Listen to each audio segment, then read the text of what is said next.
Have you ever wondered if the book of Revelation is actually a literal map of the future? Or is it maybe just a 2,000-year-old political cartoon? It definitely has a reputation for being completely chaotic, right?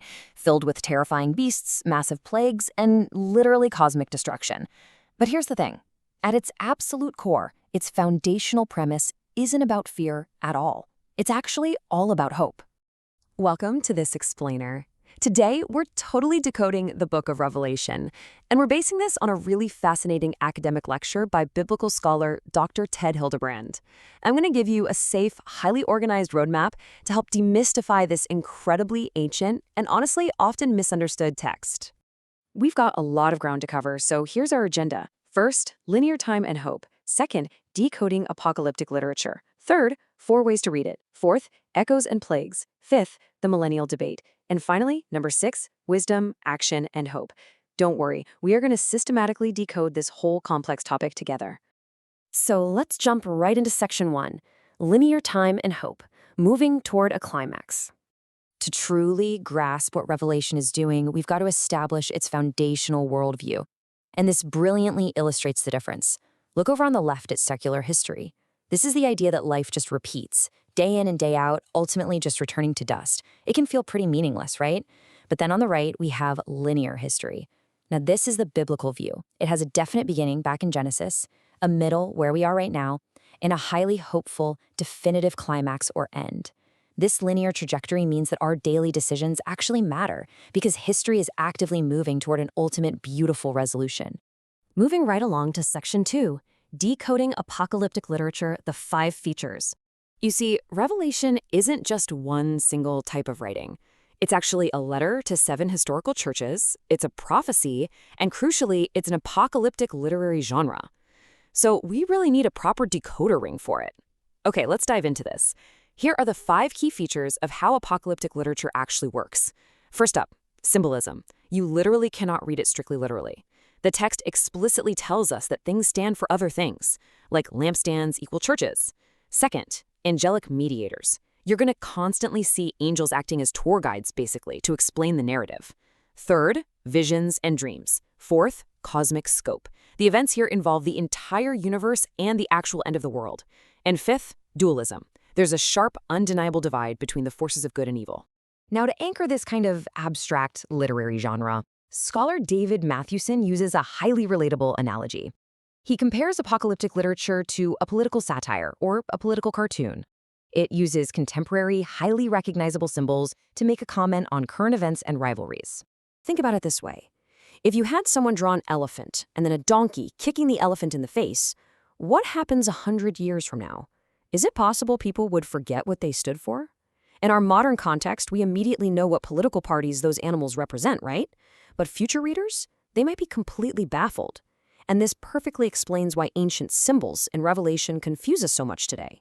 They were intimately known to those original first-century readers, but we're on the outside looking in 2,000 years later. Let's move to section 3 and see how this builds. 4 ways to read it. Interpretive camps. Throughout church history, people have naturally tried to decode this book, and they usually fall into 4 primary ways of doing it. It's honestly fascinating to see these perspectives laid out side by side like this. First is the preterite view. This focuses heavily on first-century events. The big pro here is that it's highly relatable to the early church, who were facing very real Roman persecution. But the con, it squeezes too much into the past. Because, well, Christ didn't physically return in the 1st century.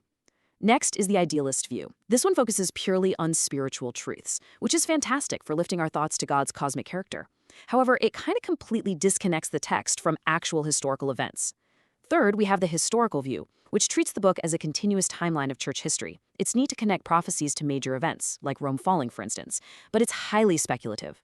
The interpretations have to constantly change as history marches on. Finally, the futuristic view focuses on a future tribulation period. It coordinates really well with the Old Testament book of Daniel, but it frequently leads to wild speculation. And that futuristic speculation often leads to what scholars playfully call newspaper exegesis. This is basically the practice of reading your morning news and trying to map current events directly onto these ancient prophecies. For example, back during the Vietnam War, author Hal Lindsey famously theorized that the terrifying locusts described in Revelation were actually military helicopters, just because of their tails.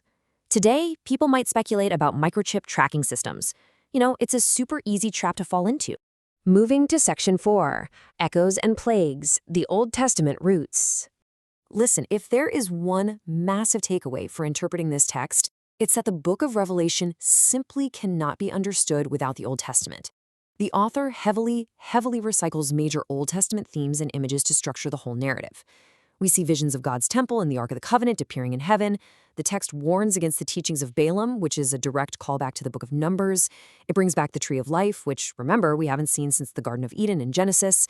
And perhaps most structurally significant of all, the intense plagues unleashed in Revelation are very clearly modeled directly on the 10 plagues of Egypt from the book of Exodus. And having that ancient grounding really helps us look objectively at arguably the most famous symbol in the entire book, the number 666. Now, today, some futuristic interpreters link this number to modern digital banking or globalization, mostly since the text says you can't buy or sell without it. However, if we look at the historical context, the ancient world used a practice called gematria, where letters actually carried numerical values. Using this, a lot of scholars point out that 666 mathematically spells out the name of the first-century Roman Emperor Nero, who was a notorious persecutor of early Christians. Which brings us to Section 5, the Millennial Debate, Timelines of the End.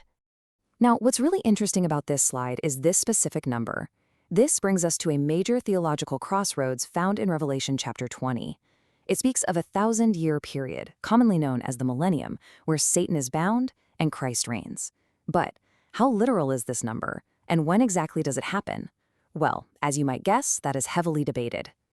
Let's take a look at the 3 primary timelines held by different theological camps. Premillennialism argues that Christ returns before the 1,000 years, basically setting up a literal physical period of peace where he reigns on earth and Satan is entirely bound. Then you have amillennialism, which views the 1,000 years as purely symbolic. They believe Christ doesn't have a future earthly political reign, but rather he currently rules in the hearts of the church right now. And finally, postmillennialism. This was actually very popular back in the 19th century, and it suggests Christ returns after the 1,000 years. Their view is that the world will gradually get better and better through the spread of the church until it is ultimately worthy of his return. Okay, our final section, number 6, Wisdom, Action, and Hope, a unique synthesis. So how do we actually make sense of all this rich, incredibly complicated imagery? Well, Dr. Hildebrandt proposes a truly unique synthesis. He suggests combining the features of apocalyptic literature with the really grounded nature of wisdom literature. He uses the phrase repeatedly instantiated. Think of the book of Proverbs, right? When it says a wise child brings joy to a parent, that truth is repeatedly instantiated across every single generation. It's always true. Similarly, Dr. Hildebrandt suggests the historical patterns, the struggles, and the plagues of Revelation happen repeatedly across history. They're patterns that recur over and over, all while we await a final, literal climax to that linear timeline of the world we talked about earlier. And because it acts as wisdom literature, it directly challenges our daily lives and our actions right now. Take the letter to the Church of Laodicea, for instance. The text reads, "You say, I am rich, but you do not realize that you are wretched, pitiful, poor, blind, and naked." Wow, it's a fierce critique of spiritual complacency masked by material wealth.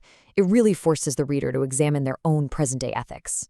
But, this isn't just some high-level academic exercise. Dr. Hildebrandt shares a really emotional anecdote about his own father, who was a factory worker that labored 16 hours a day for much of his life. He recalled he would go to the window and look out and say, Christ might come back today. That changed his life. His father allowed this blessed hope to completely dictate how he loved his family and how he treated others in his daily grind. It wasn't about fear at all. It was about eager anticipation. So, the crucial point is this. The book of Revelation absolutely isn't meant to cause panic or inspire obsessive newspaper exegesis. It's meant to provide a climax to the linear story of history. If you deeply believed the end of the story was beautiful, how would it change the way you live today? Thank you so much for joining me on this explainer, and I really hope this structured look brings a bit more clarity to your learning.